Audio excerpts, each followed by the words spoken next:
do not watch this video. So when we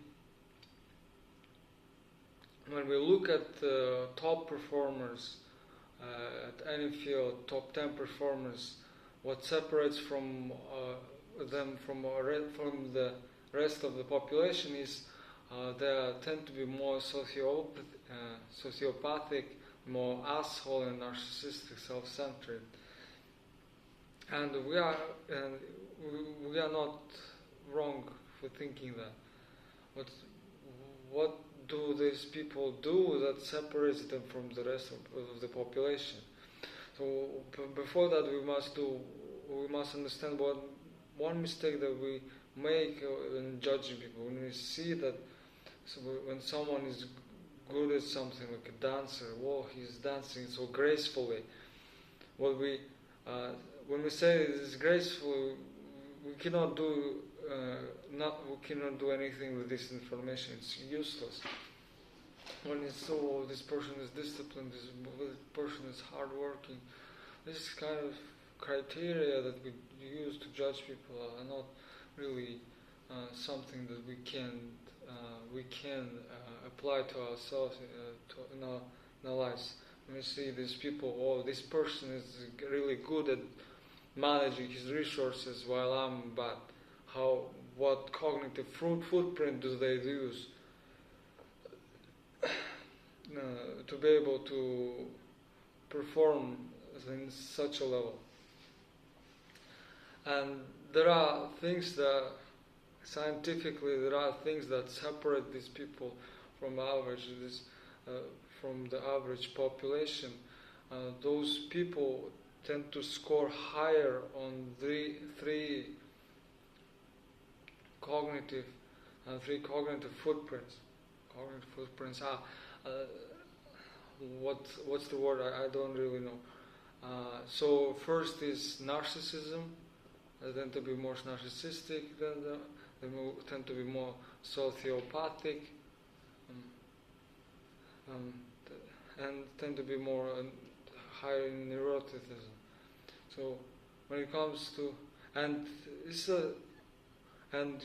you must understand that people, human race, have these features, not for, and it's not the bug, we developed this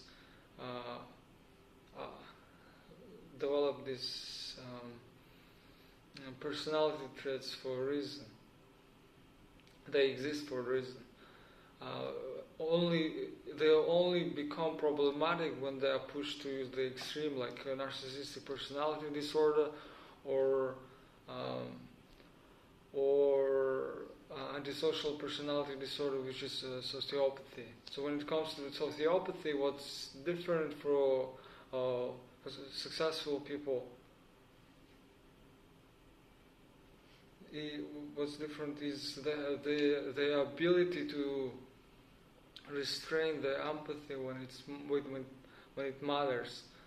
So, for example, psychiatrists and surgeons score higher in these traits, because when they see all these depressed people for 6 hours every day, it's hard to not be diluted in the negative. It's really hard to keep your sanity in check and not be diluted in all these depressive thoughts yourself. So to protect yourself, you must learn how to restrain your empathy, your compassion. And also what these high performers have is they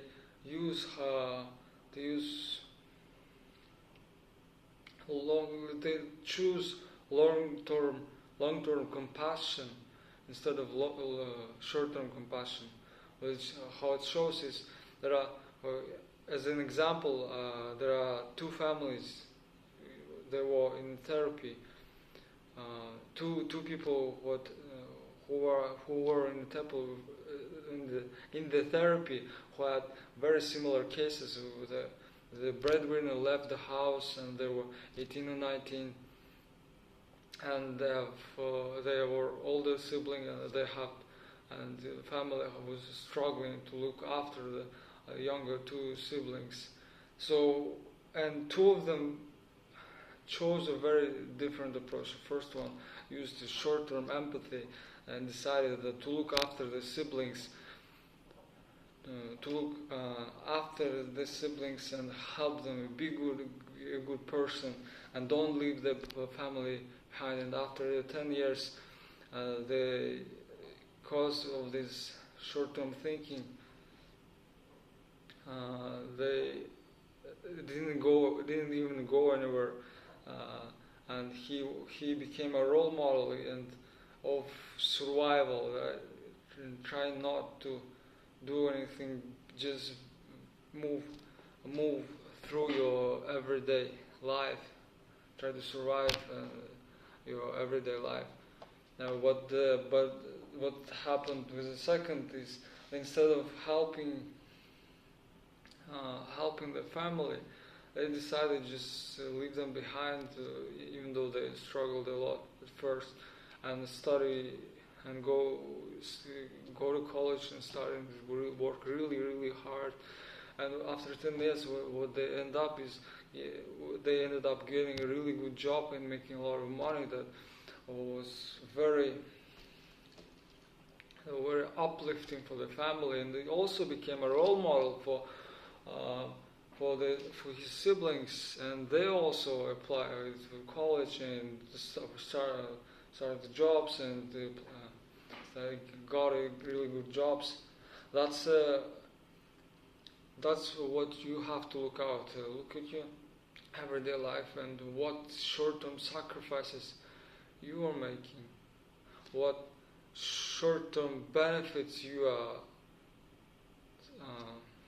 choosing over some long-term sacrifices. That's sociopathy. And what about narcissism? When we say narcissism, I don't mean that you should be more asshole and self-centered. What the particular skill narcissists have, or people who tend to score higher in narcissism, they have this ability, the proficiency of proficient relationship with the concept of no. It's very high. The relationship with the concept of no is very high. They are proficient at it. It doesn't mean that they say no more times or say it less. It means that they know when to say no at the right time and when to say no at the wrong, when it's not needed. But they know when to say no at the right time. So practically, what it means is it means that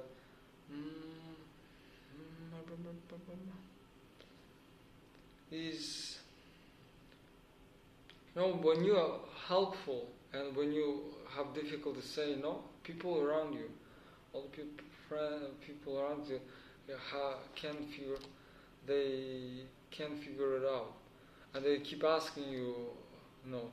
What the lower performers do is they struggle saying no and keep helping the same people over and over again. What the high performers do instead is they tend to choose to say yes to people who are new, they tend to say yes to opportunities, to new new people instead. So when the boss asks them for help in the weekend, they can say no to that, and instead help the friend who's opening a new business.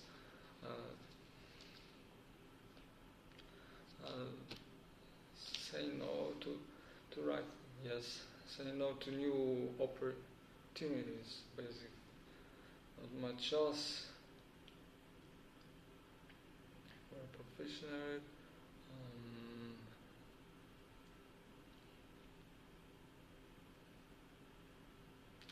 And the last thing they tend to score is consciousness,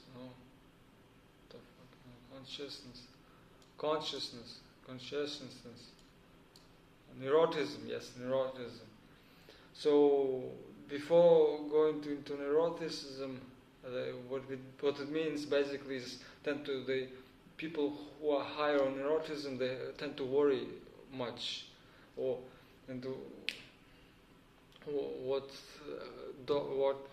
medical students have in common is they are very worrisome. They tend to worry about what will happen. What will happen if I don't study? What will happen if I fail exams? What will happen? It's very not very anxious. Very anxious.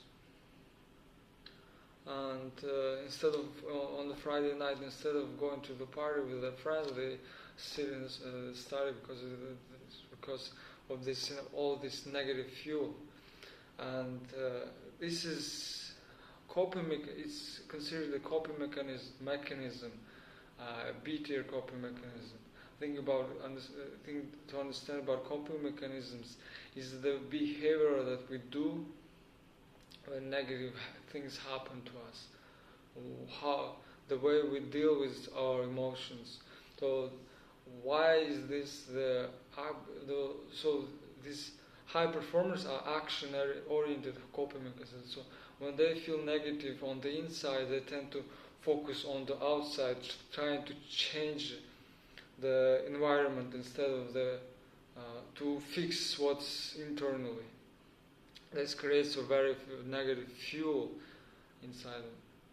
And the worst kind of coping mechanisms the low performers do is emotion-focused coping mechanism. Instead of fixing the environment, they tend to try to fix the feelings by numbing them using video games, pornography, or just social media.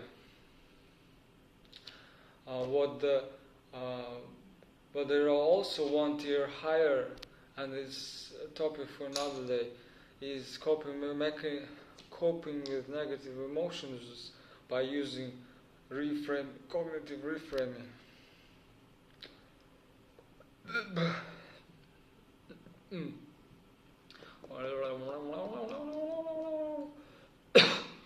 So to summarize, high performers have three common cognitive footprints that separates them from all the other people, all the other people. These things are narcissism. They tend to score higher in narcissism. They tend to score higher in sociopathy and neuroticism. With sociopathy, they tend to prioritize long-term compassion instead of helping out family members who are struggling right now. They tend to ignore instead of trying to help out family members who are struggling right now, to leave it all behind and focus on some long-term, trying to achieve some long-term success. Let us struggle now so that we can succeed tomorrow. With this narcissism, they are very proficient at saying no. They're really very good at saying no to the same opportunities. They say no to things. They tend to say yes to things that are new as potential new opportunities instead of saying yes to maintain what they have right now. And they tend to score higher neuroticism as a coping mechanism to deal with the They deal with the internal negative emotions by focusing on trying to fix the environment around them. Peace.